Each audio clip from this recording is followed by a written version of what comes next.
अब चलो हम लोग स्टार्ट करते हैं फिल इन द ब्लैंक्स, जहाँ पहला क्वेश्चन है the person who sends the goods for sale on fixed commission basis is, वो पर्सन जो गुड्स भेजता है, सेंड करता है, उसको हम क्या कहते हैं? कंसाइनर। और जिसको भेजता है उसको हम कहते हैं कंसाइनी। तो करेक्ट आंसर क्या होगा? Consignor.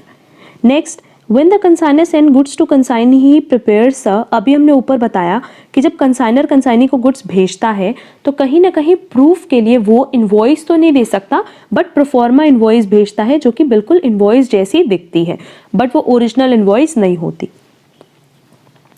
Next, a periodic statement furnished by the consignee to consignor is, इस पे भी हमने ऊपर डिस्कशन किया है कि अगर हम बात करें कंसाइनी कंसाइनर को at the end of each consignment और at the end of each year एक स्टेटमेंट देता है जिसको हम कहते हैं अकाउंट सेल, जिसमें वो सारी की सारी इंफॉर्मेशन लिखता है कि उसका कमीशन का अमाउंट कितना है, उसने कितना सेल किया, किस रेट पे सेल किया, कितना क्लोजिंग स्टॉक है, ये सारी इंफॉर्मेशन वो कहाँ मेंशन करता है? अकाउंट सेल्स में। Clear? Next, del creditor commission is allowed to cover the risk of, देखो 3 तरह के कमीशन होते हैं। पहला होता है ऑर्डिनरी कमीशन जो बेसिकली ग्रॉस सेल पे दिया जाता है। दूसरा होता है डेल क्रेडिटर कमीशन जो बेसिकली बैड डेट के लिए या क्रेडिट सेल्स के लिए दिया जाता है। एंड लास्ट होता है ओवर राइडिंग कमीशन। तो ओवर राइडिंग कमीशन आपको दिया जाता है जब आप इनवॉइस प्राइस से भी ज़्यादा पे सेल करते हो, मतलब अबव इनवॉइस प्राइस अगर आप सेल करोगे तो आपको एक्सेस पे ओवर राइडिंग कमीशन मिलता है, जैसा कि अभी हमने क्वेश्चन नंबर 15 में आपको बताया भी था। तो इसका करेक्ट आंसर क्या होगा? बैड डेट के रिस्क को कवर करने के लिए क्या मिलता है? Del creditor commission.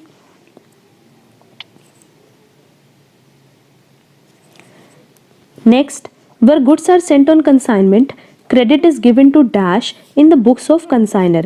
जब गुड्स भेजा जाता है तो सिंपली हम लोग क्या करते हैं, अगर कुछ याद ना हो तो सीधे कंसाइनमेंट अकाउंट जब बनाते हैं तो यहाँ लिखते हैं डेबिट में to goods sent on consignment, तो सीधे सीधे एंट्री क्या बनेगी? Consignment account debit to goods sent on consignment.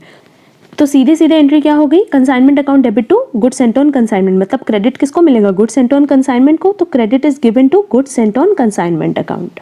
Clear? Next, goods costing 2 lakh sent out to consignee at cost plus 25%। तो उसकी इनवॉइस वैल्यू क्या होगी? देखो कॉस्ट दी हुई है और कह रहा है कि हम कितने पे भेज रहे हैं? कॉस्ट प्लस 25% पे। लेस से अगर हमारी कॉस्ट 100 है तो उस पर 25% का प्रॉफिट दैट इज 25, तो ओवरऑल इनवॉइस प्राइस कितनी हो गई? 125। अब अगर देखो हम यहाँ पे कैलकुलेशन दिखा रहे हैं कि अगर 2 लाख,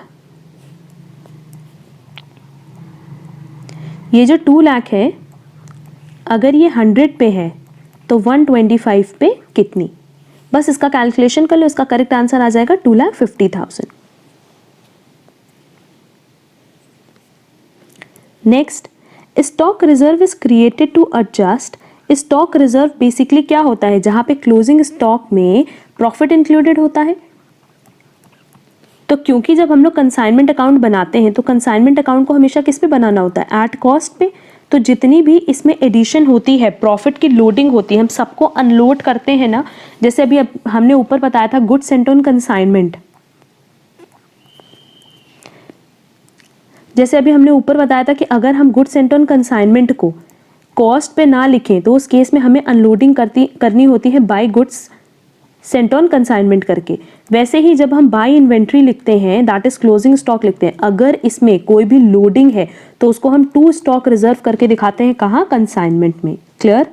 तो इसका मतलब स्टॉक रिजर्व किसके लिए है? वैल्यूएशन ऑफ इन्वेंट्री के लिए। तो देखो आंसर क्या दिया है? Valuation of closing stock to cost. Stock reserve इसीलिए यूज होता है ताकि हम क्लोजिंग स्टॉक का वैल्यूएशन किस पे दिखा सके? At cost.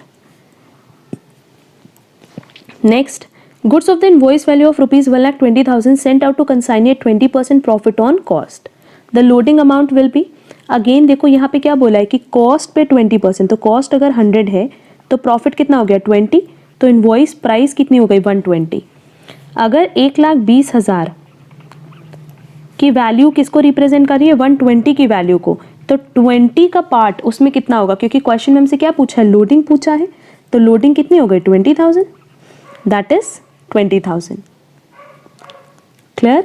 इस 1,20,000 में 1 लाख क्या है? कॉस्ट है, और बाकी 20,000 क्या है? Loading. Next, extra commission given to consignee for making him responsible for bad debts. This extra commission is known as, जहां बैड डेट दिखेगा आंसर होगा del creditor commission. Next, balance in consignment account shows, जब भी हम consignment account बनाते हैं याद होगा कि कंसाइनमेंट अकाउंट में सारे के सारे फिगर्स डालने के बाद जो उसका बैलेंसिंग फिगर आता है आइदर आएगा प्रॉफिट ऑन कंसाइनमेंट और आएगा लॉस ऑन कंसाइनमेंट। तो आंसर क्या होगा? प्रॉफिट और लॉस ऑन कंसाइनमेंट। नेक्स्ट है X of Kolkata sends out certain goods to Y of Mumbai at cost plus 25%. Half of the goods received by Y is sold at 1,76,000 at 10% above invoice. तो हमें क्या बताना है? Invoice value of goods जो भेजी गई है वो कितने की है। क्वेश्चन में देखो सबसे पहले हम इनवॉइस प्राइस निकालेंगे जो कि कितनी है? Cost plus 25%, that is 100 plus 25 और 125। क्लियर? अब क्वेश्चन में कह रहा है कि ये जो 1,76,000 है इतने पे गुड्स बेचा गया, पर ये कितने पे है? 10% अबव इनवॉइस प्राइस। तो देखो इनवॉइस प्राइस मेरी कितनी है? 125। इस पे नहीं बेचा गया है, इससे भी ज़्यादा 10% पे बेचा गया है। तो सिंपली हम लोग क्या करें? इसका 110% निकाल लें तो ये आ जाएगा 137.5। मतलब हमारी सेल प्राइस कितनी है? 137.5 और इनवॉइस प्राइस कितनी है? 125। तो अगर 1,76,000 137.5 पे सेल हुआ है तो 125 की वैल्यू कितनी होगी? 1,60,000। यहाँ तक तो क्लियर है? अब देखो ये 1,60,000 जो कि इनवॉइस प्राइस है, क्योंकि सेल प्राइस ये है, इनवॉइस प्राइस ये है, हमने इनवॉइस प्राइस निकाल ली। तो अगर 1,60,000 इनवॉइस प्राइस है और ये रिप्रेजेंट करा है हाफ ऑफ गुड्स को, तो इंटू 2 कर देंगे तो मेरे पास ये आ जाएगा कि पूरा का पूरा गुड्स कितने का भेजा गया एट इनवॉइस प्राइस। तो एक्स ने वाई को कितना गुड्स भेजा होगा? 3,20,000 का, जो कि रिप्रेजेंट करा है इनवॉइस प्राइस को। क्लियर? तो करेक्ट आंसर क्या हो जाएगा? 3,20,000। Next, X of Kolkata sends out 400 bags to Y on Delhi costing 200 each. Consignor expenses कितना है? 2000. Y expenses, Y का जो expense है वो नॉन सेलिंग एक्सपेंस कितना है? 2000 और सेलिंग एक्सपेंस कितना है? 1000। ये रुपीज है।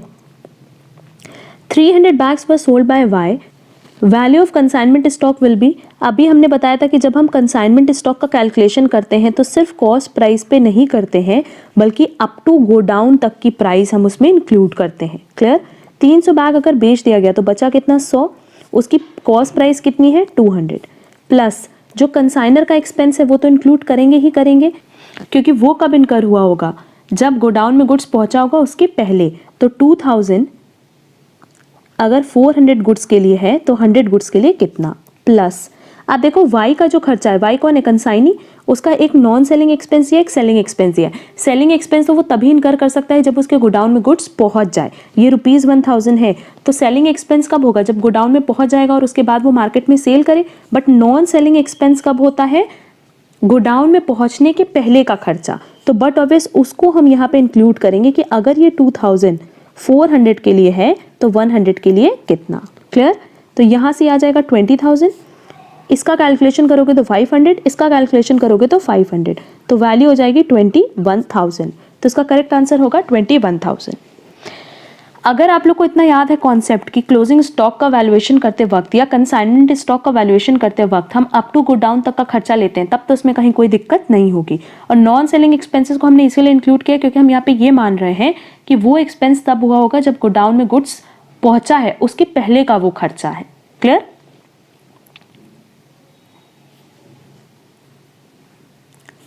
Next, the balance of consignment stock is shown on the dash side of the balance sheet.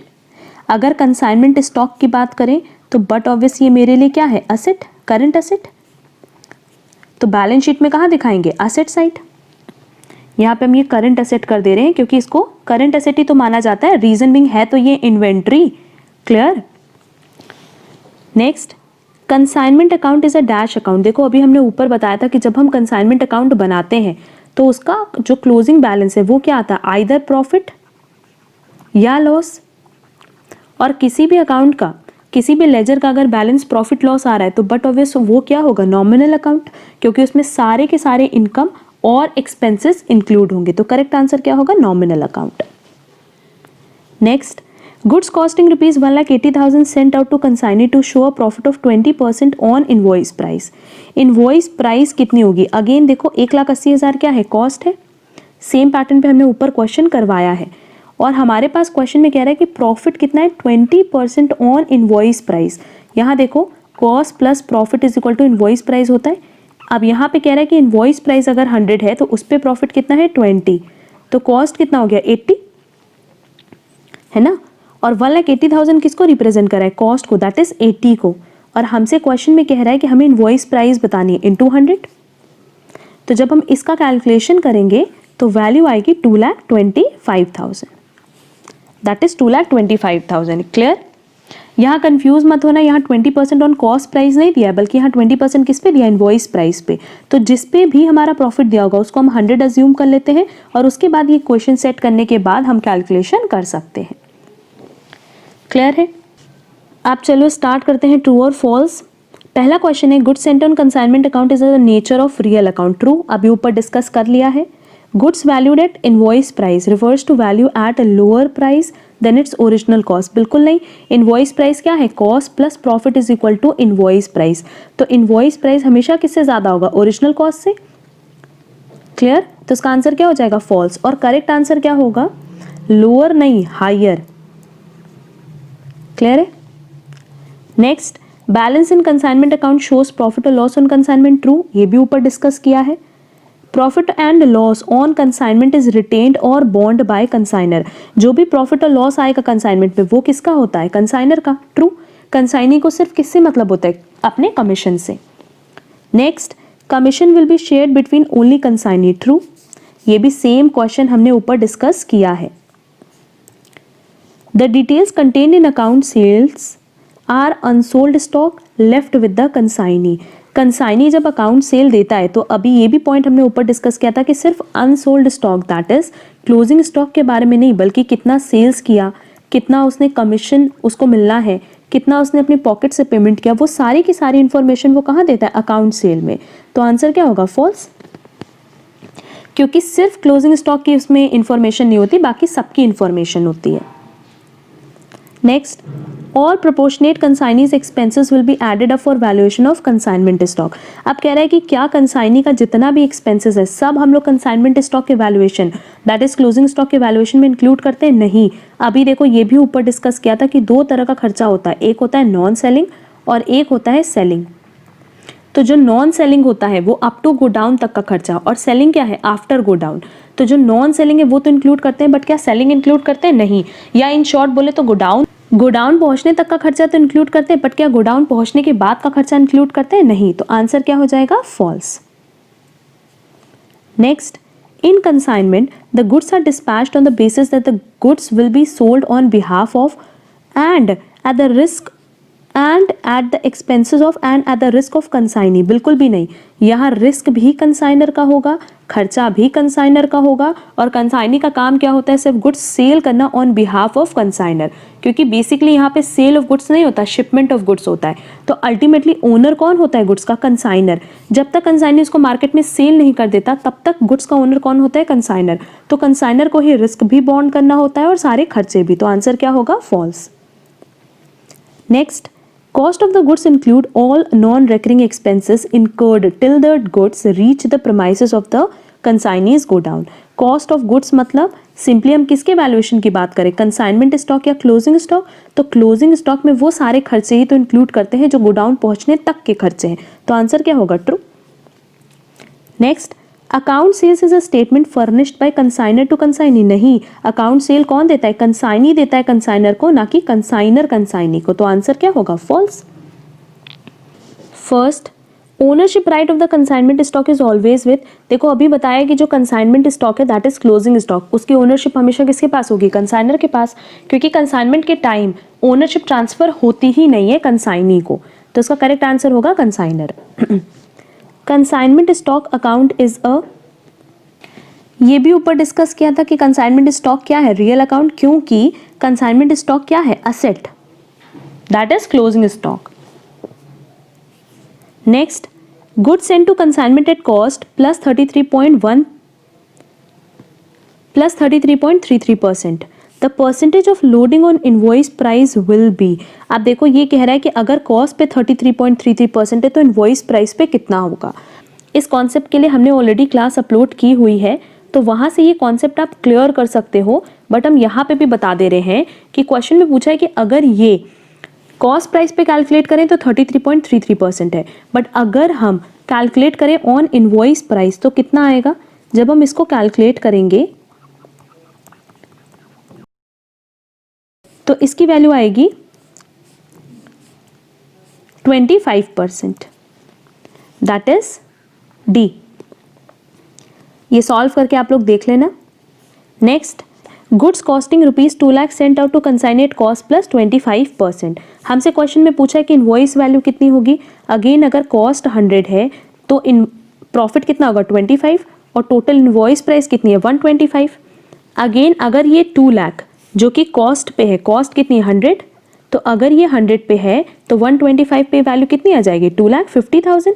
ये भी हमने ऊपर क्वेश्चन में किया है। Next, main objective of sending goods at invoice price is to. जब हम गुड्स सेंड करते हैं इनवॉइस प्राइस पे तो कंसाइनर का मेन ऑब्जेक्टिव ये होता है कि वो रियल प्रॉफिट हाइड कर सके, छुपा सके, that is keep the real profit a secret.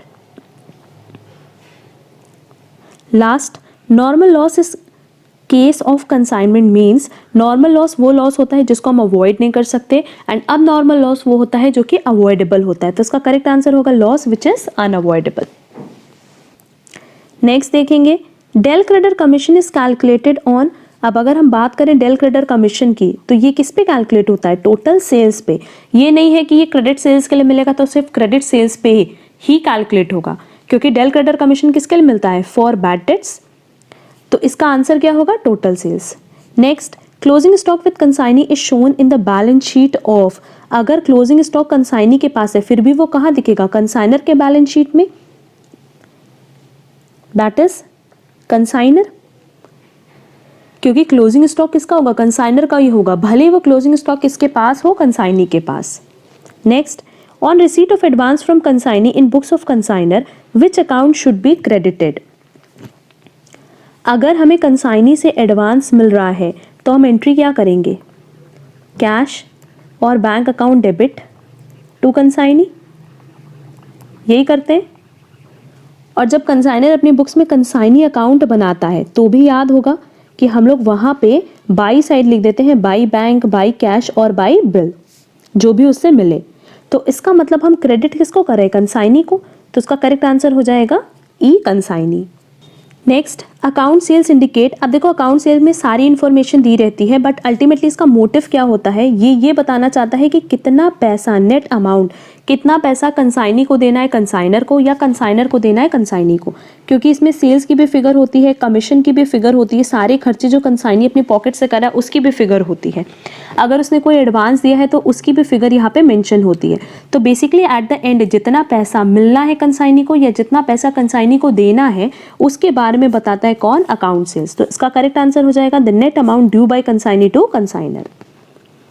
Next, the unsold stock on consignment is valued at original cost plus non-recurring और direct expenses incurred by consignor and consignee। ये ऊपर discuss किया था कि जो कंसाइनमेंट स्टॉक होता है या क्लोजिंग स्टॉक होता है उसकी वैल्यूएशन हम कभी भी कॉस्ट प्राइस पे नहीं करते हैं, बल्कि कॉस्ट प्राइस प्लस वो सारे खर्चे जो गोडाउन पहुंचने तक के खर्चे हैं, दैट इज डायरेक्ट एक्सपेंसेस हैं, उनको भी हम इंक्लूड करते हैं। अभी डायरेक्ट एक्सपेंसेस बियर किया जा सकता है बाय कंसाइनर और कंसाइनी, बट दोनों ही के खर्चों को हम यहाँ पे इंक्लूड करते हैं। And last, on earning the commission on sales the consignee debits in his books. Consignee entry क्या करता है? Consignor account debit to commission, क्योंकि कंसाइनी के लिए कमीशन क्या है? इनकम है, और वो इनकम उसको कहाँ से मिलेगी? कंसाइनर से। तो उसका करेक्ट आंसर हो जाएगा ए, कंसाइनर अकाउंट। क्लियर? ये लास्ट मेरा डिस्कशन था group B, that is match the following का, रिलेटेड टू कंसाइनमेंट अकाउंट। अब यहाँ देखोगे ना तो कंसाइनमेंट अकाउंट के सारे questions either related to MCQs, fill in the blanks, true false और मैच द फॉलोइंग, उसका हमने पूरा कंप्लीट डिस्कशन कर लिया, और ये सारे क्वेश्चंस हमारे रिलेटेड थे स्टडी मटेरियल से। अब स्टडी मटेरियल के ही क्वेश्चन आप देखोगे तो घुमा फिरा करके एग्जाम में भी पूछते हैं और मॉक टेस्ट पेपर्स में भी कवर करते हैं। तो बेसिकली ये सारे क्वेश्चंस आपके एग्जाम पॉइंट ऑफ व्यू से बहुत रिलेवेंट है, तो इसकी प्रैक्टिस आप अच्छे से कर लेना। और इसके अलावा जो हमने bit questions, past year paper पे डिस्कशन एंड कुछ हमने ई बुलेटिन्स पे भी डिस्कशन किया है रिलेटेड टू अकाउंट्स, तो वो सारे क्वेश्चन आपके एग्जाम पॉइंट ऑफ व्यू से बहुत रिलेवेंट है। इसकी प्रैक्टिस आप अच्छे से कर लेना। और बहुत जल्दी अकाउंट्स का जब स्टडी मटेरियल का पूरा डिस्कशन हो जाएगा, हम कुछ क्वेश्चंस जो एग्जाम पॉइंट ऑफ व्यू से बहुत रिलेवेंट है उस पर भी डिस्कशन स्टार्ट करेंगे। एंड अगर आज की क्लास में आपको कहीं पे भी कोई प्रॉब्लम होगी, आप कमेंट बॉक्स में कमेंट ज़रूर करना। आज के लिए बस इतना। Thank you so much.